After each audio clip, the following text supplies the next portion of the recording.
Listen, John Doyle recently got a big up, okay?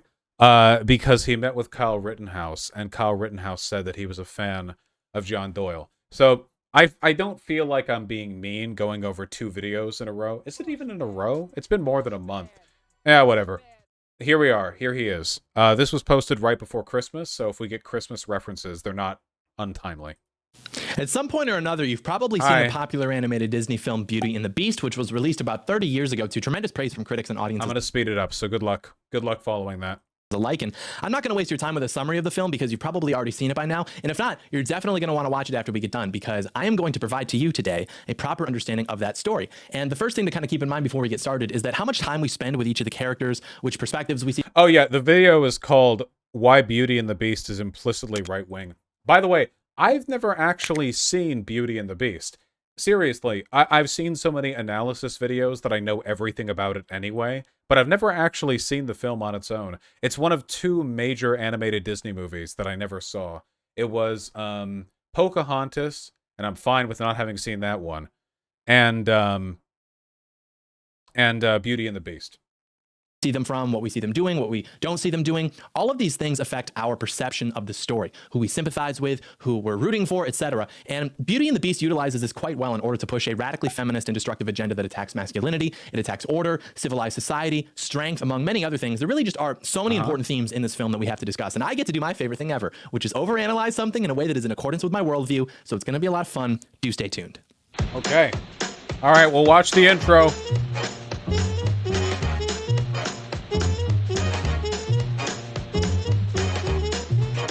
John Doyle in. Heck off, Tommy. There we go.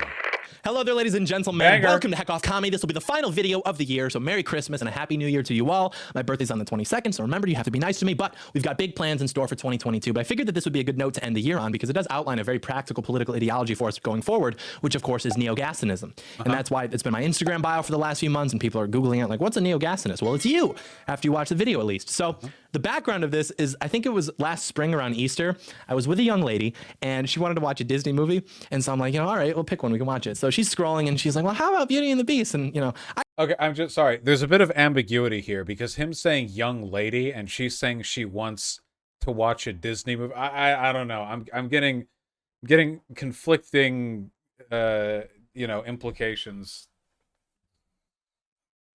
I had seen this a couple times back in my youth, and so I liked it well enough, and so I was like, yeah, that's fine. So we're watching it.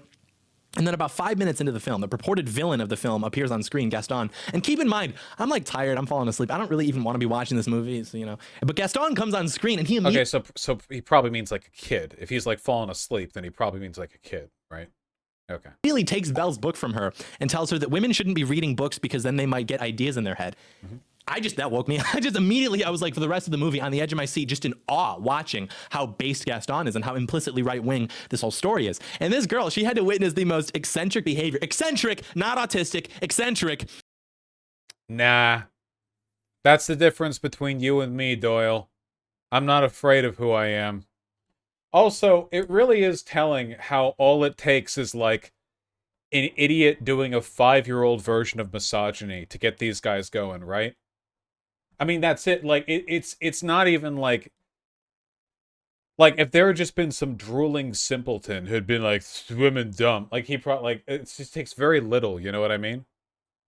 Behavior that she'd probably ever seen in her life. Like, she just wanted to watch a Disney movie, and I'm like over here taking notes on my phone, like connecting all of the themes to these really esoteric references and interpretations. And so, yeah, this is from where I formulated the political ideology of neo-Gassonism. And it's important to remember that what we talked about in the beginning, how even with stories, our perceptions of them are often forced in order to manipulate certain outcomes that might influence our future perceptions or decisions. So, wait, Vaush, was this guy actually just blatantly sexist? He's a Nazi. I'm pretty sure he's a Nick Fuentes fan. So yes. One of his lesser crimes, I think. Though I'm not really ever shocked by the misogyny. Like, that's always what I expect. I'm always just shocked by the juvenility. That's what always gets me. Seriously. It's not, oh, they're misogynistic, It's, because, like, it's just, it's unsurprising, it's boring, whatever. It's the joyful glee, you know what I mean? Like their 6-year-old brain. It's just a testament to the, I don't know, the simple-mindedness of their politics. Anyone who watches this film will easily identify Gaston as the antagonist. And this is done intentionally because the messaging of this film is actually deeply progressive. And that's the part I'm not joking about. Like, I'm going to overanalyze it for sport, but that part is actually true.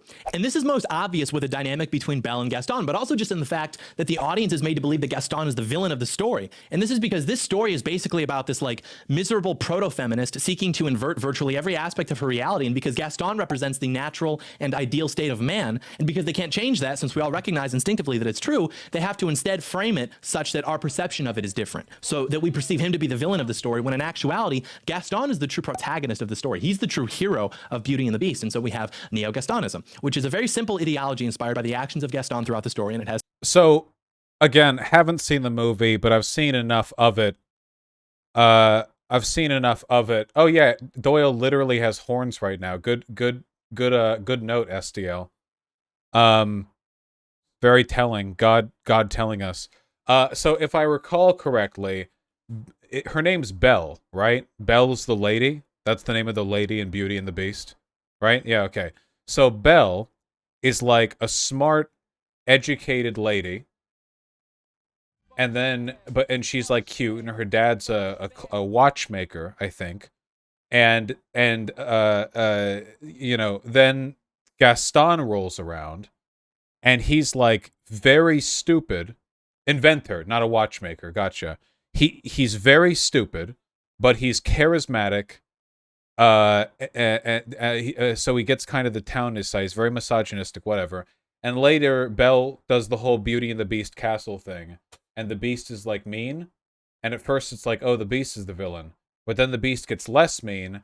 And it turns out Gaston was the villain. And he like tries to lead everyone over to kill the Beast or whatever. And he's just really stupid and kind of belittles and talks down to Belle the whole time.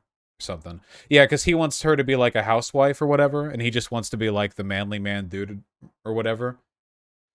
I always thought the joke with Gaston was kind of the obvious insecurity. Right? Like every time I see him in media, adapted or original, it's like really obvious that he's overcompensating. Like it's a Disney movie, so it's not subtle. It's very upfront. But I guess that might have slipped past Doyle. Don't forget he manipulates Belle into marrying him by locking up her father and threatening he'll send her dad to a mental hospital. Yeah, I don't remember that because I didn't see the movie, but that seems bad. Yeah, the themes in this movie are made to be evident to little children, so you can see why Doyle might struggle here. Has three tenets. Number one, women aren't allowed to read. Number two, eat lots of eggs. And number three, beat the shit out of furries. It's simple, yet effective. So that's my political platform. You can't look like this and make fun of furries, dude. If you put on a fursuit mask, it would make you look more masculine. Like, come on. Come on.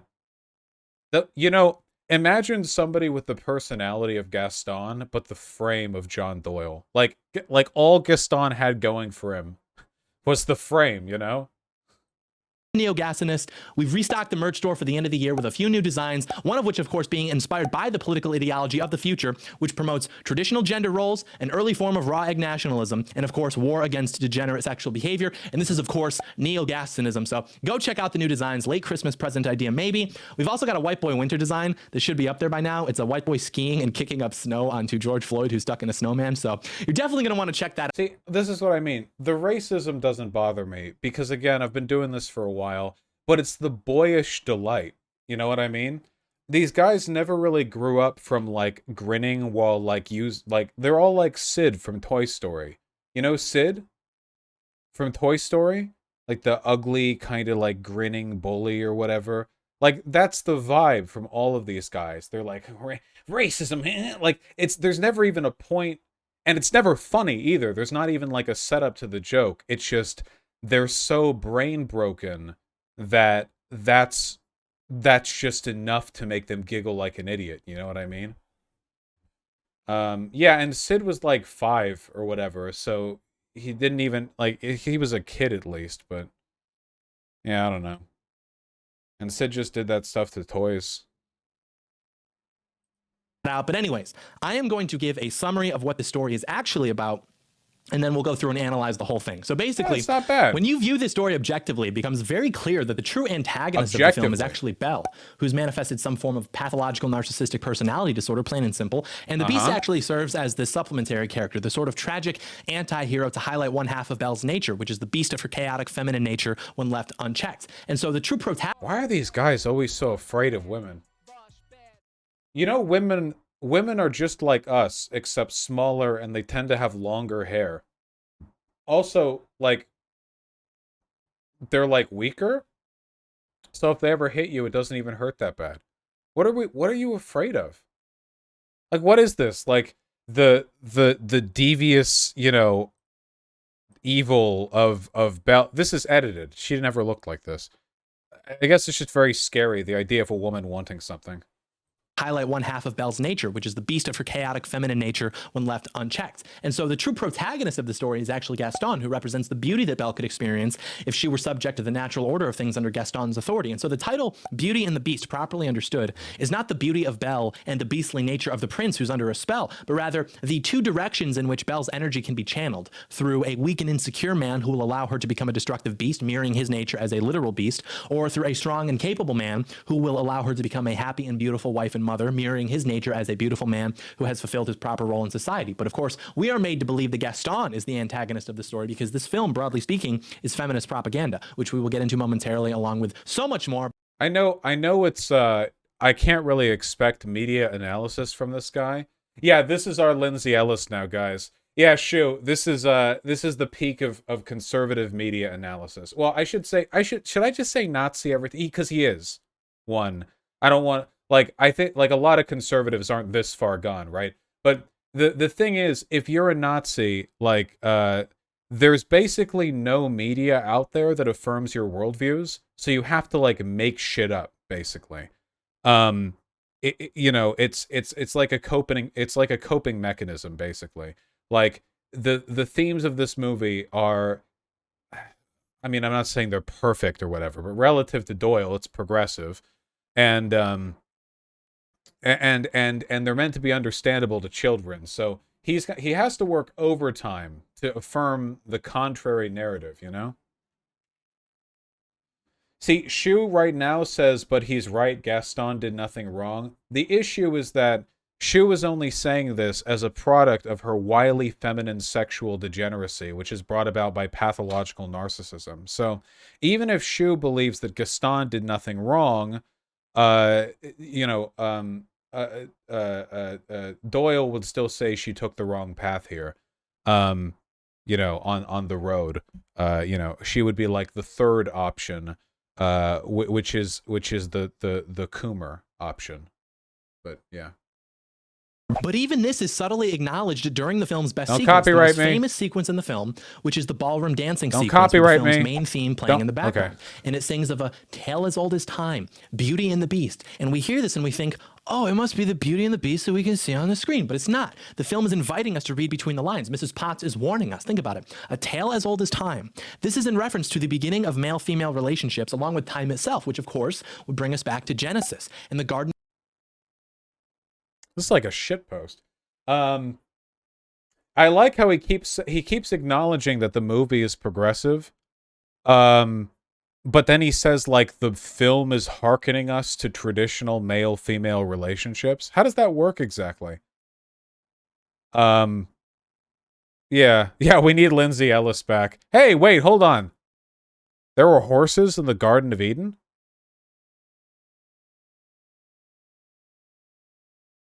Of Eden. And what did we learn from that story? That the woman's nature, if left unchecked by strong male authority, will lead towards chaos and evil. She is predisposed towards this at an accelerated rate relative to men. And Gaston understands this. He was a hero and a great man who was trying to do... I'm sorry, we're not going to get through the whole video because, like, it's all, like, schizo shit posting or whatever. Where's the image of the trad wife saving herself for, like, the schizoid Nazi or whatever? You know what I mean? Like this image right here. I found it myself. I'm not thanking any chatters. Fuck you guys. Here we go. Why is it that the dudes on the left are always the ones who are so concerned with the ones on the right tearing down society? You know what I mean? Like, You have these people who are like basically like 3 days of medication withdrawals away from shooting up their nearest school, and they're like, the movie's commenting on the destructive nature of women. Like, the fuck you talking about? And same with the guy we debated earlier, the fucking Jones person or whatever, right? The Jones guy. Like, he's like, society's being destroyed by porn, and he looks like the Crypt Keeper. He's insane. Like, guys, come on. Jesus Christ. You're tearing yourself apart. Why?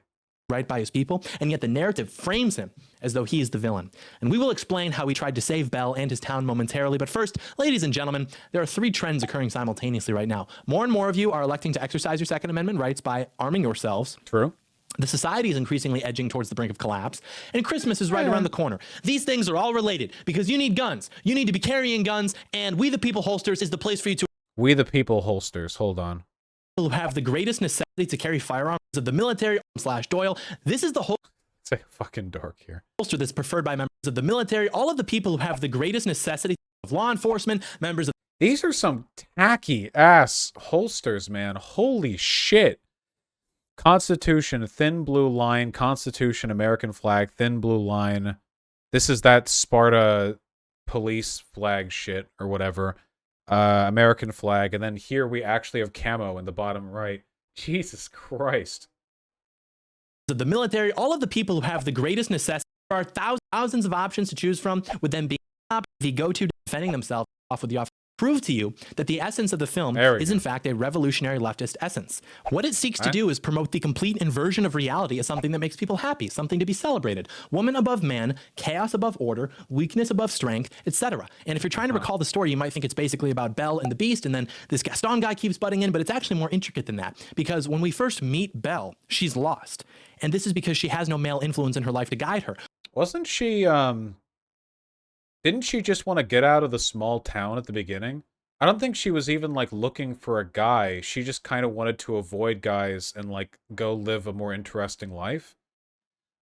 I think. Keep in mind, when he says put woman above man, he literally just means that it's bad when the Beast was nice to her, and it was good when Gaston was bad. Oh, yeah, she had a good relationship with her father. That probably tears these guys up inside. You know? She just wanted something more. Yeah, right? I mean, I think we've all felt that.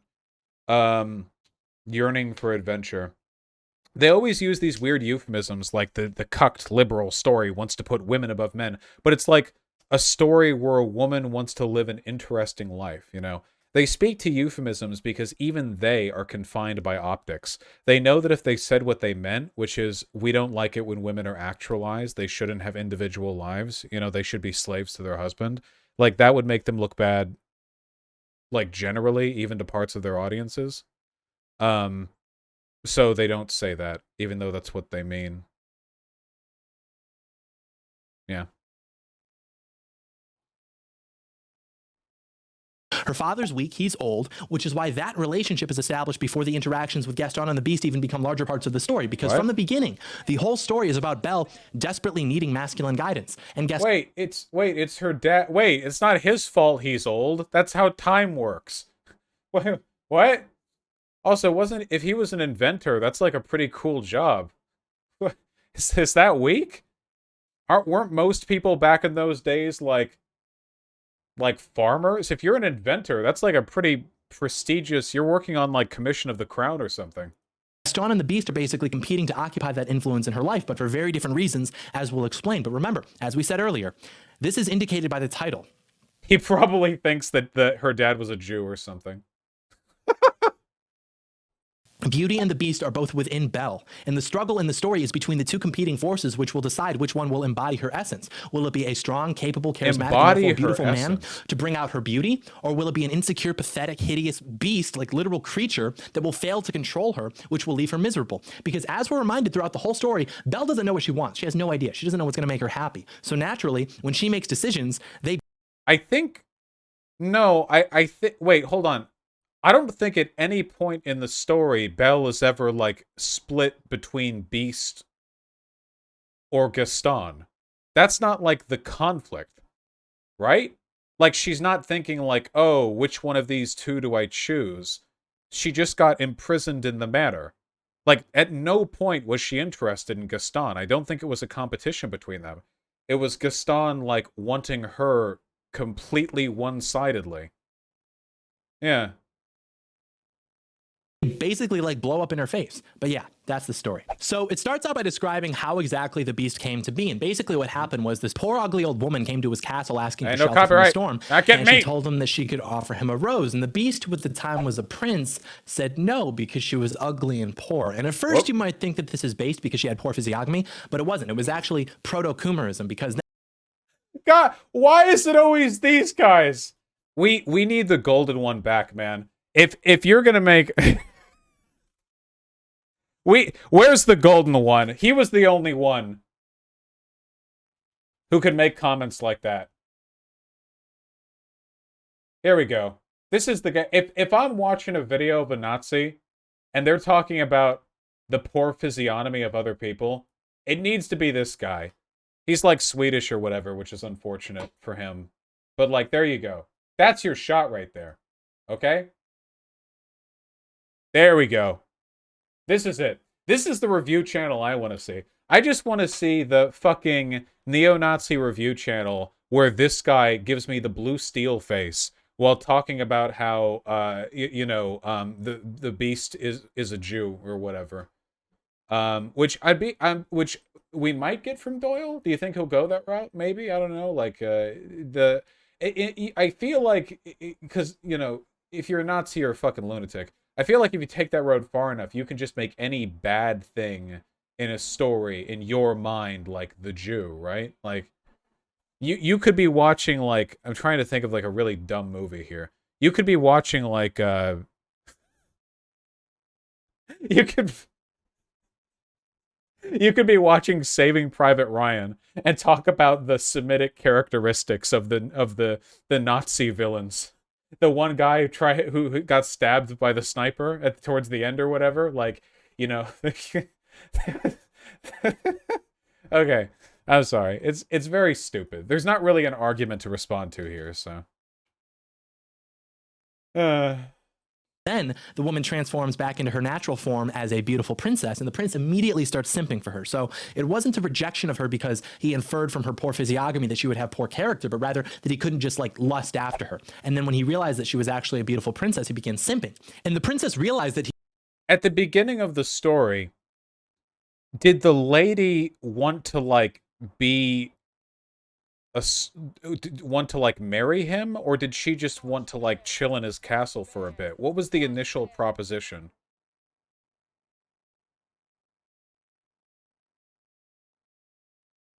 She just needed shelter? Okay, then I feel like the dynamic here is being dishonestly represented. If you can believe that. he was this pathetic coomer, and so she punished him by turning him into a furry, which is like an advanced stage of sexual degeneracy. And the only way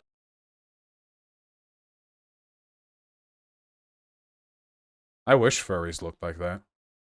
that he can break the spell and return to normal is if he falls in love with a woman who also is in love with him within a certain amount of time. And if he can't do that, he's going to stay that way forever. And so he starts throwing these temper tantrums and like gets depressed about it and just stays inside the castle. And I will say it's hard for me not to think that the beast is subtly based because he's basically like an autistic incel. But throughout the film, you'll see that this is just a distraction designed to make... What is the... I know nothing here means anything, but like... What is the analysis that's going on here? Is he bad because he's a coomer, or good because he's an incel, or bad because he wanted Belle to be above him, or good because like I don't even. Again, I know it's so the issue that I have is like I know this is essentially just like a shitpost, but it's also what they believe. That's the thing. The incoherence is both part of the point, but it's also the thing that they believe. That's the reason why I never liked the whole, oh, they're just trolling thing, because it's possible to simultaneously lie about something and also believe the thing you know you're lying about. I know the brain's a wacky thing, but it's called doublethink or cognitive dissonance, and it's a real thing that people do. And sometimes people adopt it as a politically necessary defense mechanism because there's no other way to express their positions. Yeah, 4chan level schizo posting doesn't need too much attention given to it. People like us sympathize with him, think he's a Sigma male or whatever, when in reality, he's just pathetic. And this is a fantastic example But of the you difference said- between the okay. Beast, who we're supposed to believe is the hero, and Gaston, who we're supposed to believe is the villain, because both embody a position of power, but they treat it differently. It's a perfect illustration of what weakness and strength look like when they have power. The Beast acts as a tyrant, whereas Gaston acts as a noble aristocrat. And What? Didn't he just, like, crash into town, simp over Belle, and then try to, like, yoink her? Because he wasn't cool enough to actually get the girl? Like, isn't he the simp? Like, he was obsessed with her, and she didn't care, and he never stopped.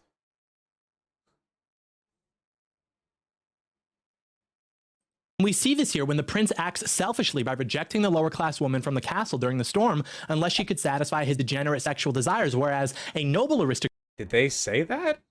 In the movie, did they say that the prince kicked out the lady because... Again, he's just making stuff up. I don't know why I'm... would feel an obligation towards the lower classes and would help them out. Like Gaston, for example. Gaston is nice to his dysgenic manlet friends. In fact, he's basically his sidekick. But even when the Beast is a prince, he's a tyrant. And then when he's cursed, he still abuses those around him to where they cower in fear when he's present. And again... Isn't he mean to the short guy? We're really straining my movie knowledge here, but I feel like every time he says a thing, it's the opposite of the thing that happened. Yeah, you really got to stretch to make this a conservative piece. This is the difference between weakness and strength when they have power. But anyways, then we're introduced to Belle. She's leaving her house in rural France in this village. It takes place between the mid-1700s, mid-1800s, by the way, which is important because she has no mother figure present. Her father figure is weak. So basically, the people who were supposed to introduce her to the world, help her understand how it works, what her role is, they failed to do that. And so she feels displaced. She's singing about how there must be something more than this provincial life. And she sings this after walking through her village, watching the community interact with one another. They're asking about each other's families, watching a mother cradle several beautiful children, etc. And she's on her way to the bookstore. Each other's families, watching a mother cradle. So, I'm just guessing, because I haven't seen the movie, but this screenshot from the movie suggests to me that this framing is meant to convey that she's not interested in the difficulties of child rearing. And I'm inferring that because this lady looks quite encumbered, and this just looks very hassled, overwhelmed. Yes, that's my guess, though. Cradle several beautiful children, etc. And she's on her way to the bookstore because since she has no sense of identity because of the failure of her parents, she has to retreat into books to derive her sense of identity. Is that how that works? What is Nazi's obsession with healthy, beautiful children? Nazi's obsession with healthy, beautiful children is that it encumbers the mother. That's it. If you look at, like, child rearing, like, historically in, like, fascist or Nazi spaces, it's more about controlling women than it is actually participating in child rearing. Seriously, look at gender roles during Nazi Germany. It's not like these husbands were staying at home, like, reveling in the delight of raising children, you know? It's just a way of relegating women to a role. It's essentially just like introducing humans to the world as a means of busy work, which is, you know, well, I don't think that's great ethically for a few reasons, but it's not actually about the children. And she's on her way, and the villagers are singing, you know, that girl's so peculiar. She's not like other girls. Yeah, because she rejects her role in the village. Everybody in the village has a job. They're all unseparated from the products of their labor, but not Belle. No, she feels entitled to more. Products of their labor? Watch your terminology, bucko. Than that. There must be something more. But she doesn't work. She doesn't work towards that. She doesn't work towards that something more. She just lives in fantasy about it. She's a single, young woman with no obvious skill set. Anything that could bring her more, a job, Literacy? motherhood, marriage to literally the most admired man in the village. She just rolls her eyes at that. She's entitled. She doesn't know what she wants. And the only cure to this is strong male influence, which she has lacked for her. I don't actually know if she has a job or any job skills or whatever. I don't know. I know that in the live action remake, she was like an inventor or some shit, but I don't care. In the original one, I know she's literate, which would have been pretty impressive back in the day. If she's the daughter of an inventor, I guess it would make sense that she would also be kind of an inventor, right?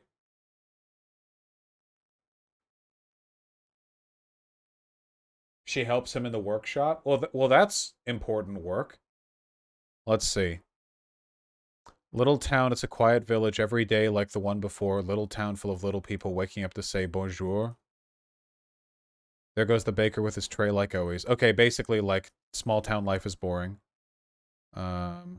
There she goes. The girl is strange, no question. Dazed and distracted, can't you tell? Never part of any crowd because her head's stuck in some cloud. No denying she's a funny girl. Isn't this kind of an indication that she does have a personality? Like, clearly she's distinctive enough. I'm not singing it. I've never heard the song. I wouldn't even know the tune. And it looks like there are 50 voices. So she reads. She needs 20 eggs, except it's misspelled here.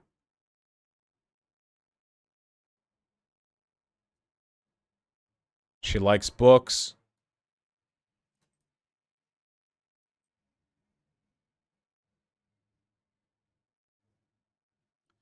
Very different from the rest of us. She's nothing like the rest of us. Yes, different from the rest of us is Belle. She clearly has like a distinctive personality. Otherwise they wouldn't. And then we talk about Gaston. Yeah, okay. All right. Entire life, which is why she's like this. This is why, to reiterate, Belle is the true antagonist of this story. Beauty, properly understood, is her appearance, and the beast is her nature. Or beauty is Gaston, and the beast is the prince. The true conflict is the weak nature of the beast versus the strong nature of Gaston. But anyways, she goes on to sing, here's where she meets Prince Charming, but she won't discover that it's him until chapter 3. And this is actually foreshadowing. This is foreshadowing and meta-commentary on the story itself. And the average viewer will understand this foreshadowing as when she meets the beast, but she doesn't realize that he's actually Prince Charming until chapter 3, or Act 3, the final part of the story, when the beast is revealed to her to be a prince. But even then... Oh, wait, he figured it out. In the beginning of the story, they say she'll meet her Prince Charming. And then later in the story, she meets a prince who she finds charming. All right, well, I think he identified some foreshadowing correctly. So that's cool. He's not Prince Charming, right? In fact, the whole second act of the story is centered around him being very awkward and uncharismatic. But who does she meet immediately after this song? Who is the next person she speaks to? Gaston. And perhaps it is Gaston who she realizes is the true Prince Charming in the third act when he sacrifices his life trying to save her. Not even from the beast, but from herself. And she realizes in that moment the gravity of her decisions and that maybe she should have stopped being so dramatic. And in fact, I will be making the argument that her entire voluntary captivity in the beast castle was just one giant shit test for Gaston. But every time he says something like this, I feel like by responding to it, by even taking it even seriously enough to respond to it, I'm losing somehow. But I feel like the people in his community, again, like it's that I'm trolling, but also it's true. What is this? What bugged me about Belle is that she wasn't reading Philosophiae Naturalis Principia Mathematica, but just some romance novels. Isn't she like 16? I hate it when it's 300 years ago in France and a 16-year-old girl is reading romance novels instead of Philosophiae Naturalis Principia Mathematica. That sucks. I'm trying to...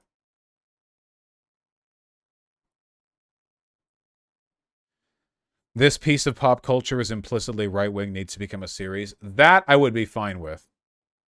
The height of conservative intelligentsia. I'm usually not a fan of optics, but Doyle does this so well, still able to maintain a YouTube channel and actually red pill people. I like that. I'm glad that my analysis is not lost on these people. Yeah, I guess we can just call him a Nazi. It's true, though. Other people like Fuentes weren't able to get away with it for this long. God, look at all the, Well, There's Your Problem that I've been listening to. Well, There's Your Problem is probably the most based podcast I've ever listened to in my life, by the way. It's heartrending because I'm sure that, you know, what with my reputation, you know, one of the three, I'm on good terms with, you know, one of them, I think, what is his name? Potholer, the old one. But Liam and Alice, I'm sure one of them hates me, but it's such a good podcast. You guys should really watch it. It's really, really good stuff. Great comedy. Really great comedy. Good politics. What's the podcast even about? Engineering disasters. They're in that perfect like center ground where they can play the bass boosted Soviet anthem. But oh yeah, do not eat. Thank you.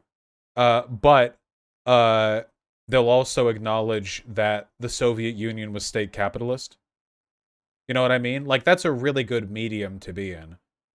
You can talk about the revolution and the glory of the Soviet Union, and then go like, yeah, but it was basically just also. It was that's a good place to be. And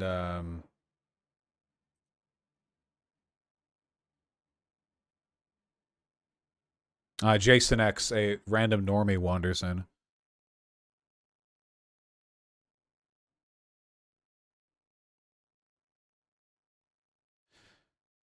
This whole video had me in a constant state of sensible chuckle. It's certainly one of those that you literally can't show to anyone on the left because you know they won't understand any of the right-wing in-jokes. One of those, I'm only kind of half-kidding things where people in the know what's joking and what's serious, and also the seriousness you can get from the joking. This is exactly what I mean. That's perfect right there. You know? See, you can't let other people watch this because only we are able to decipher the, you know, ethereal distinction between what we're deliberately lying about and what we're lying about but also believe. The truth, the real truth is, it doesn't matter whether or not they believe it. Their belief is utterly irrelevant. That's the real truth of it. But anyways, here's where she meets Gaston. He's hunting. He's with his dysgenic manlet friend, his sidekick. And Gaston correctly figures this since he's clearly... Wait, copyright. I am getting bored, though. ...the best male in town. He deserves Belle because she's the most beautiful girl in town. And Gaston, by the way, is desired by virtually every woman in town. But his eyes are only on Belle. And so he greets her, and he takes her book, and he asks, how can you read this? There isn't any pictures. And she says, well, some people use their imagination. And this is the essence of Gaston. He values the objective, what he can see, what he knows is true and real. Belle, a narcissist, only values what serves herself. Like, sure, these words are nice, but only because I get to decide what picture they paint. And so Gaston tells her, get your head out of those books. See, here's the thing. I know that he's joking right now, but I also know that he would argue seriously in favor of this position if given the opportunity to. Oh yeah, sorry. Oh yeah. John Doyle is a dialectical materialist. That's right. Because he rejects the phony idealism of imagination derived from literature. He only respects what's real. I am bored of it, though. I was being serious about that. I'm sorry. I think we've basically seen the whole video, just like at 1/3 of it. You know what I mean? Like, sometimes a YouTube video is like a full meal, like with all the different courses, you know? And sometimes a YouTube video is like 6 consecutive plates of spaghetti. And, you know, after you finish the first 2 plates, it's like, do you want to finish it like for real? And you're like, well, I know what spaghetti tastes like.